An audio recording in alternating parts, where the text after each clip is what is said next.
ब्रह्मानन्दम्।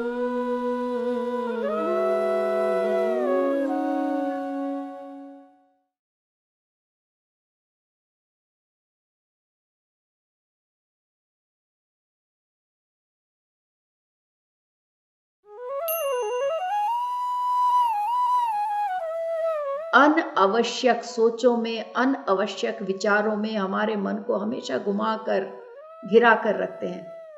तो ऐसा मन जहाँ पर फालतू सोच विचार होता है वो हमेशा बहुत व्यथित, टर्मोइल जिसे इंग्लिश में कहते हैं, पीड़ा से गुजरता रहता है ये मन।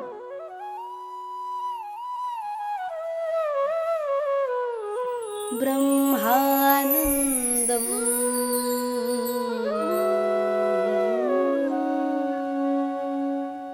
नमस्कार दोस्तों, ब्रह्मानंदम शो में एक बार आपका फिर स्वागत है। आनंद कर्णेश जी द्वारा रचित a thousand seeds of Joy इस किताब से हम आपस में विवेक बांट रहे हैं दोस्तों। दूसरा अध्याय अनंत आत्मानुभूति। इस आत्मानुभूतियों का माँ हमें विस्तार पूर्वक समझा रही है। आत्मानुभूतियों के बारे में बताते हुए माँ ये कहती हैं कि ये जो आत्मानुभूतियां हैं, समस्त आत्मानुभूति, ये इस भौतिक लोक में अलग अलग रूप से इसे अनुभव कर सकते हैं। कुछ आत्मानुभूतियां बाकी आत्मानुभूतियों से अधिक गहराइयों में अनुभव कर पाते हैं, क्योंकि ये जो आत्मा की चेतना है वो हमारे शरीर और मन की चेतना से हमेशा इंटरैक्ट करती रहती है, मतलब उससे हमेशा बात करती रहती है। तो यहाँ पर समझने की बात यह है दोस्तों, माँ ये कहती है कि ये जो चेतना है, कॉन्शियसनेस है, ये हमने पहले भी सुना था कि ये चेतना जैसे जैसे प्रकंपन, ऊर्जा के प्रकंपन कम होते जाते हैं, तो ये चेतना के स्तर भी हम अलग अलग स्तरों के रूप में देखते हैं। शुरू में जब आत्मा है तो आत्म चैतन्य के रूप में हम इस चेतना को देखते हैं। शरीर के रूप में आते आते इसे शरीर की चेतना के रूप में भी हम देखते हैं। मन का उद्भव होते हुए मन की भी एक चेतना होती है। जब हम शरीर के रूप में रहते हैं तो हमारे पास शरीर रहता है, मन और ऑफ कोर्स आत्मा, जहाँ से हमारा उद्भव हुआ है। तो यहाँ पर तीन आत्माओं का संबंध है। आत्म चेतना शरीर की चेतना और मन के चेतना से हमेशा बात करती रहती है, हमेशा जुड़ी हुई रहती है। और इसी के कारण, शरीर की चेतना और आत्मा की चेतनाओं के कारण, अलग अलग आत्मानुभूतियां इस भौतिक रूप में अलग अलग गहराइयों में हम महसूस कर पाते हैं। तो यहाँ माँ हमें ये समझाने की कोशिश कर रही है कि जब तक मन है या जब तक हम मन के घेरे में घिरे हुए हैं, तो इन आत्मानुभूतियों को हम कम और ज़्यादा ऐसे अलग अलग रूप में देखेंगे। ये मन का खेल है। यहाँ पर तीन चेतना है मेरे दोस्तों, आत्मा की चेतना, शरीर की चेतना और मन की चेतना। इसके पहले भी हमने पिछले एपिसोड्स में ये सुना था, ये बताया था कि मन जो है वो शरीर और आत्मा के बीच में एक दीवार की तरह खड़ा रहता है। और जब तक मन आत्मा और शरीर के बीच में एक दीवार की तरह खड़ा रहेगा, तब तक हम आत्मा का भव्य रूप इस शरीर में होते हुए नहीं देख पाएंगे। इसी तरह उस आत्मानुभूतियों का भव्य रूप, भव्य गहराइयों में भी हम इस शरीर में नहीं महसूस कर पाएंगे दोस्तों। तो आप समझ रहे हैं, इसके पहले भी हमने कहा था कि हमारी डिविनिटी जो है, हमारा जो दिव्यत्व है, जो हमारे आत्मा का असल रूप है, वो हम शरीर के रूप में रहते हुए नहीं महसूस कर पाते हैं। क्या आप महसूस कर पा रहे हैं कि आप कितने दिव्य हैं? नहीं ना। इसका कारण माँ ने हमें पहले भी बताया था कि जो हमारा मन है वो हमारे आत्मा और शरीर के बीच में एक दीवार की तरह खड़ा हो जाता है। जिस प्रकार हम अपने दिव्यता को इस शरीर में नहीं महसूस कर पा रहे हैं, उसी प्रकार उस अनंत आत्मानुभूतियों को अनंत गहराइयों के साथ हम अपने शरीर रूप में नहीं महसूस कर पाते, और इसका कारण है हमारा मन। अगर मन शांत हो जाए, माँ हमें बता रही हैं, अगर मन शांत हो जावे तब शरीर विश्राम पूर्वक हो जाता है। तो अगर आपके शरीर को विश्राम नहीं मिला, इसका मतलब ये नहीं कि आप सोए नहीं हैं। कई बार हम निद्रा के पश्चात भी थके हुए रहते हैं, क्योंकि हमारा मन निरंतर चलता रहता है। अगर मन हमेशा व्यस्त है, अगर मन हमेशा उथल पुथल रहता है, उथल पुथल क्या है दोस्तों, इसका तो विवरण देने की जरूरत नहीं है, क्योंकि हम सब जानते हैं। हम अपने मन को हमेशा उथल पुथल अनावश्यक सोचों में, अनावश्यक विचारों में हमारे मन को हमेशा घुमा कर घिरा कर रखते हैं। तो ऐसा मन जहाँ पर फालतू सोच विचार होता है, वो हमेशा बहुत व्यथित, टर्मोइल जिसे इंग्लिश में कहते हैं, पीड़ा से गुजरता रहता है ये मन। और ऐसा मन शरीर को क्या करता है? शरीर को बहुत एजिटेट कर देता है। इसका मतलब शरीर व्याकुल हो जाता है, और ऐसे व्याकुल शरीर में, या ऐसा व्याकुल शरीर कई आत्मानुभूतियों तक पहुंच ही नहीं पाता। कम अनुभव करने की तो बात ही छोड़ दीजिए। ऐसा व्याकुल शरीर कितने अधिक आत्मानुभूतियां जो प्रस्तुत है, पर इस शरीर तक पहुंच नहीं पाते। इन आत्मानुभूतियों पर एक पर्दा पड़ जाता है। कैसा पर्दा? पीड़ा से भरा हुआ पर्दा। पीड़ा कहां से आ रही है? व्याकुल शरीर। शरीर क्यों व्याकुल हो रहा है? क्योंकि मन उसका अनावश्यक सोच विचार से मन उथल पुथल है। जिस मन में फालतू सोच विचार होते हैं दोस्तों, वो मन हमेशा विभजित रहता है। विभजित का मतलब डिवाइडेड। ये सोच विचार मन को विभजित कर देते हैं, टुकड़ों टुकड़ों में बांट देते हैं। मन में शांति नहीं रहती। टुकड़ों में बटा हुआ मन अशांत रहता है दोस्तों। ऐसे टुकड़ों में बटा हुआ अशांत मन शरीर को व्याकुल कर देता है, शरीर को पीड़ित कर देता है। और ये जो पीड़ित शरीर और व्याकुल मन एक ऐसा पर्दा की सृष्टि करता है, ऐसे पर्दे की सृष्टि करता है, जिस पर्दे के कारण शरीर कई आत्मानुभूतियों का एहसास क्या छू तक नहीं पाता। अब आपको समझ में आ रहा है दोस्तों, व्याकुल मन और शांत मन दोनों में क्या अंतर है, और किस प्रकार एक शांत मन शरीर को विश्राम देता है, और एक विश्राम प्राप्त किया हुआ शरीर हर एक आत्मानुभूतियों को बड़े सरलता और सजीव रूप में महसूस कर पाता है।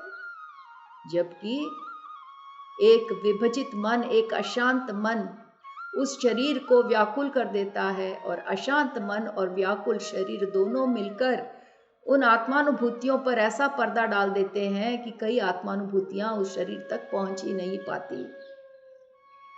इतना सुंदर विवरण है दोस्तों। तो क्या सीखा हमने यहाँ पे दोस्तों?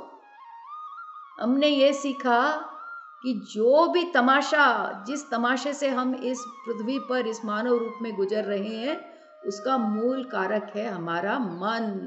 कि हमने इस मन को इतनी अहमियत दी है, पर इसकी असलियत क्या है? अहमियत और असलियत। मन को हमने बहुत अहमियत दे दी है दोस्तों। हमारी पूरी जिंदगी ये मन चला रहा है। मन हमारे शरीर का रथ सारथी हो गया है। हमारे शरीर के घोड़ों को हमारे मन ने पकड़ के रखा है। मन व्याकुल है तो हमारे घोड़े भी व्याकुल हैं, क्योंकि मन उन्हें इधर उधर भटका रहा है। इतनी ज़्यादा इम्पोर्टेंस, इतनी ज़्यादा अहमियत हमने अपने मन को दी है। और मन में क्या है दोस्तों? मन को अहमियत देना मतलब मन में क्या है? मन में दो ही चीज़ें हैं दोस्तों, सोच विचार और भावनाएं। मतलब हमने अपने सोच विचार और भावनाओं को बहुत अधिक अहमियत दे दी है। पूरी जिंदगी उथल पुथल करके रख दी है दोस्तों, और इसका कारण है हमारा मन, जिसे हमने इतनी अहमियत दी। इसका मतलब हमारे सोच विचार को, हमारी भावनाओं को हमने सर पे चढ़ा के रख लिया है। कि अब हम ऐसे स्थिति पे पहुंच गए हैं कि हम अपने सोच विचार पर काबू नहीं कर पाते, अपने मनोभावनाओं को हम संयम में नहीं रख पाते। क्या दुर्गति है हमारी दोस्तों। जिस मन को हमारे मनुष्य रूप को आगे बढ़ाने के लिए हमें प्राप्त किया गया, हमें दिया गया, वही मन हमारा राजा बनकर बैठा है, हमारी जिंदगी को नरक बना रहा है।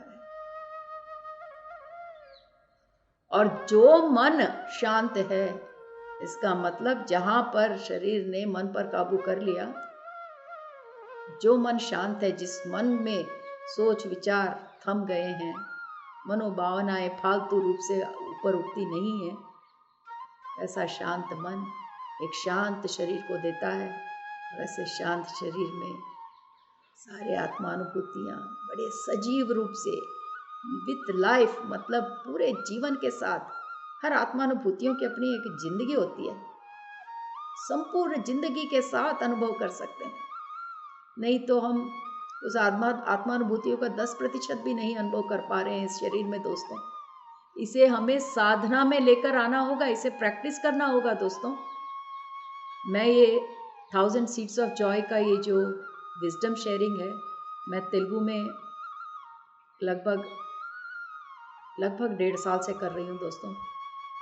पिछले साल के शुरू में हमने शुरू किया था, अभी हम 54th एपिसोड में पहुंचे हैं वहाँ पे।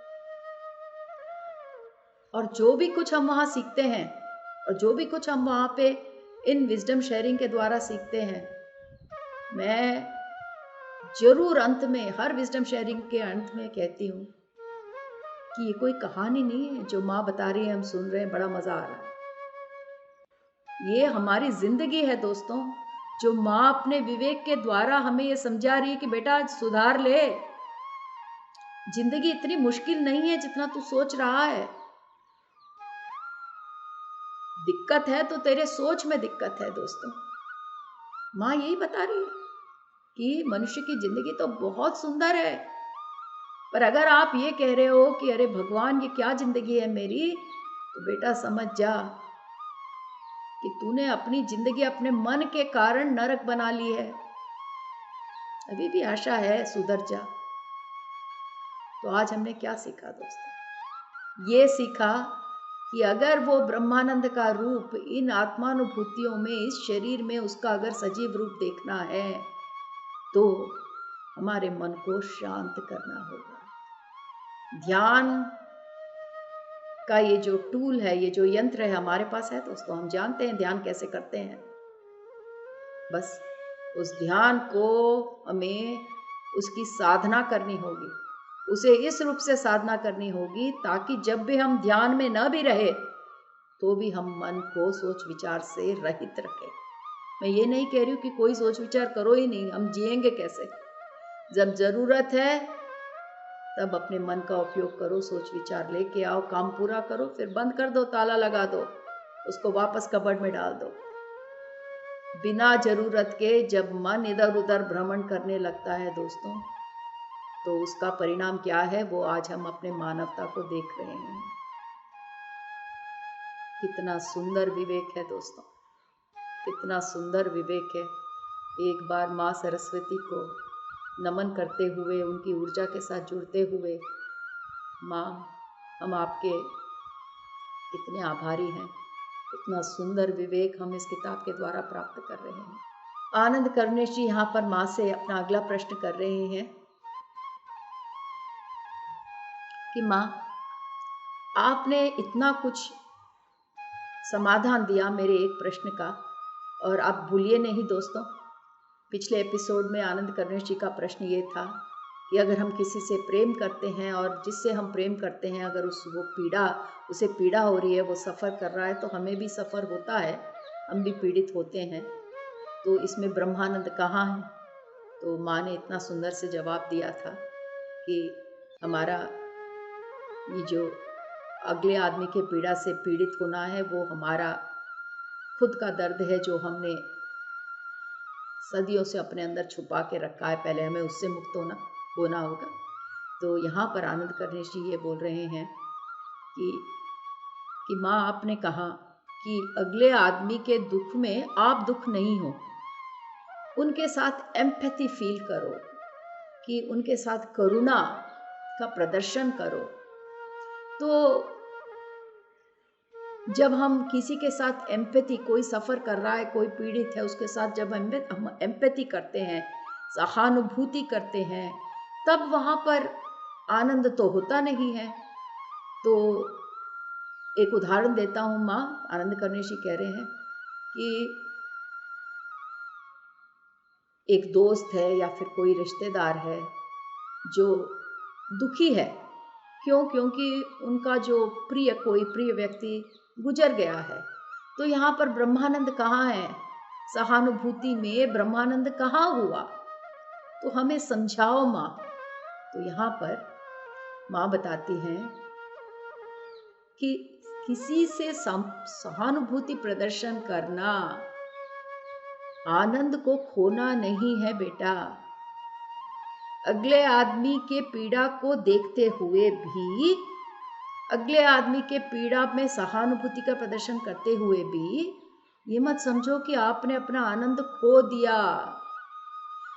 आनंद वही खोता है या दूसरों की पीड़ा से वही पीड़ित होता है जिसके मन में पीड़ाएं दबी हुई हैं। पर जो आत्म साक्षात्कार को प्राप्त कर लेता है, वो दूसरों की पीड़ा से खुद पीड़ित नहीं होता। वो हालांकि दूसरों के साथ वही मौजूद रहता है जो पीड़ा में है, जिससे वो प्यार करते हैं। अगर वो पीड़ा में है तो ये आत्म साक्षात्कार प्राप्त किया हुआ मनुष्य वही रहेगा, वर्तमान में रहेगा, उस मनुष्य के पीड़ा के साथ रहेगा, पर खुद पीड़ित नहीं होगा। अगर वो खुद पीड़ित हो गया, इसका मतलब वो दूसरे आदमी पर निर्भर करता है, उसमें डिपेंडेंट है। अगर मैं रोई, आप रोए, इसका मतलब क्या हुआ? आप मेरे पर डिपेंडेंट है। मैं रोती हूं तो आप रोती हो। अगर मैं हंसी, आप हंसे, फिर आप डिपेंडेंट है।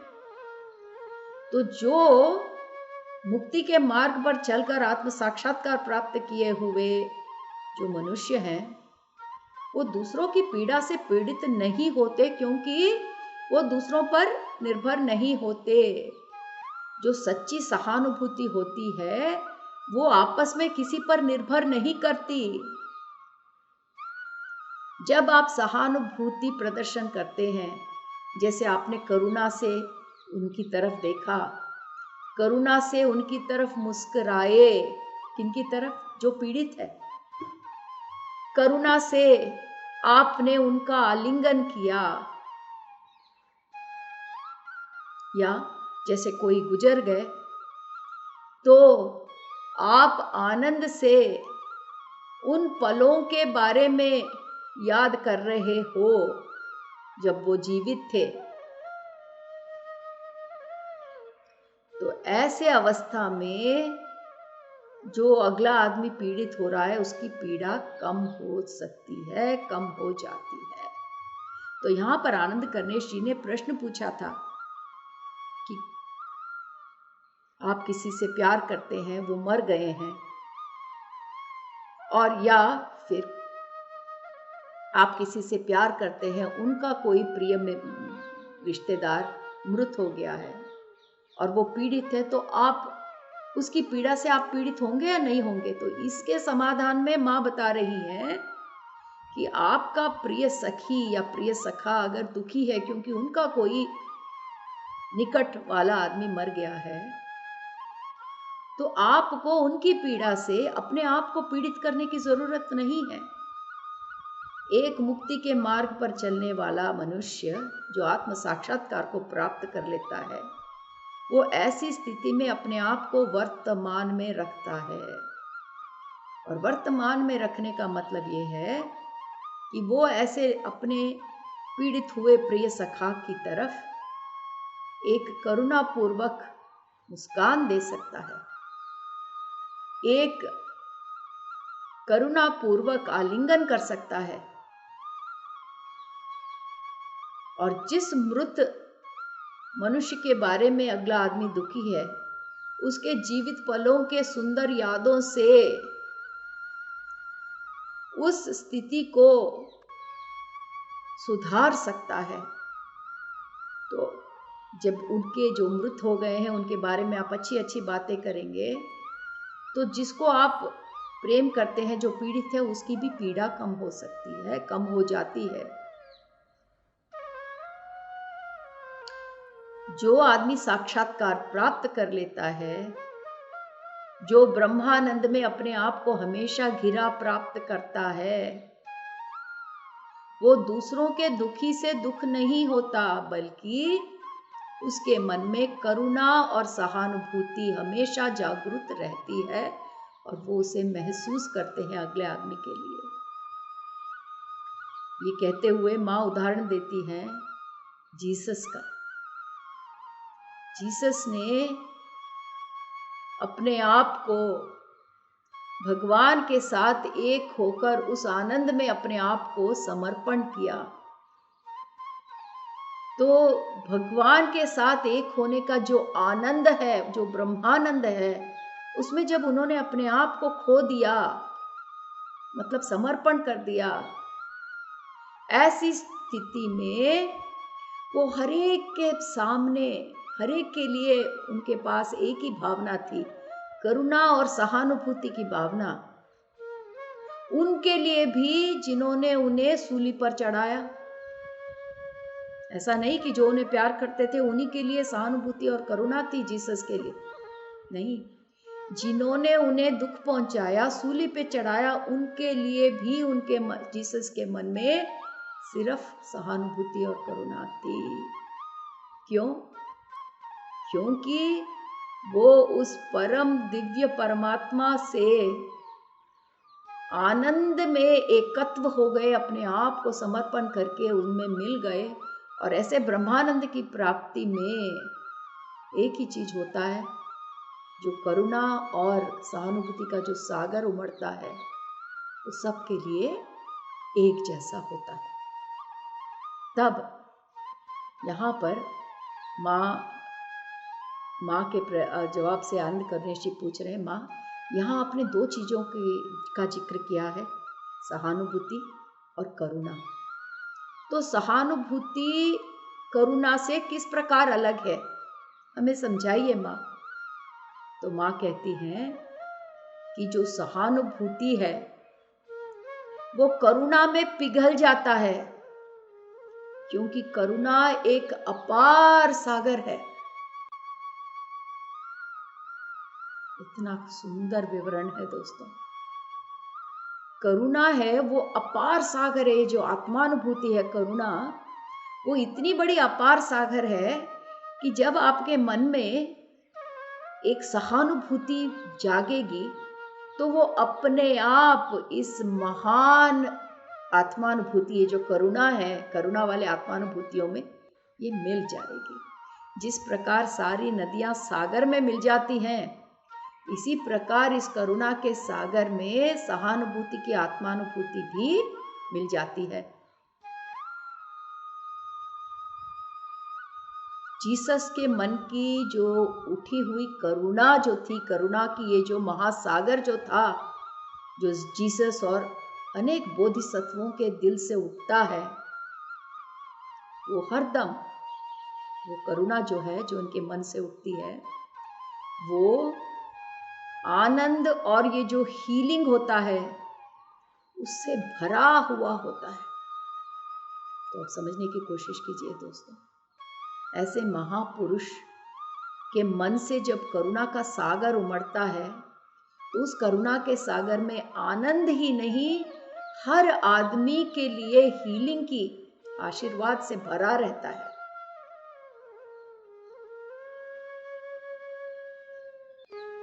जो सहानुभूति है और जो ये करुणा है, ये इतने पवित्र प्योर आत्मानुभूति है कि इसमें कोई पीड़ा का गुंजाइश ही नहीं, इसमें कोई पीड़ा के लक्षण ही नहीं होते।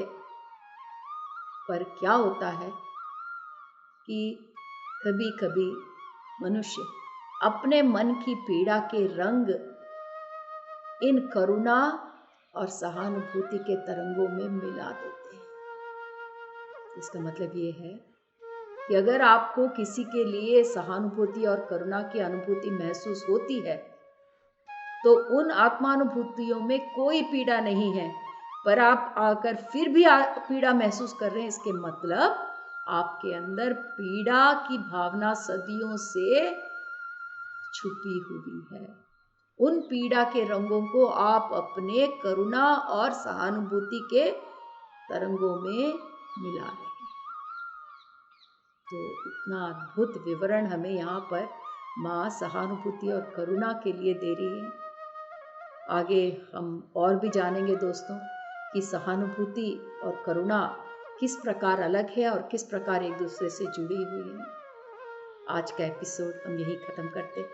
नमस्कार।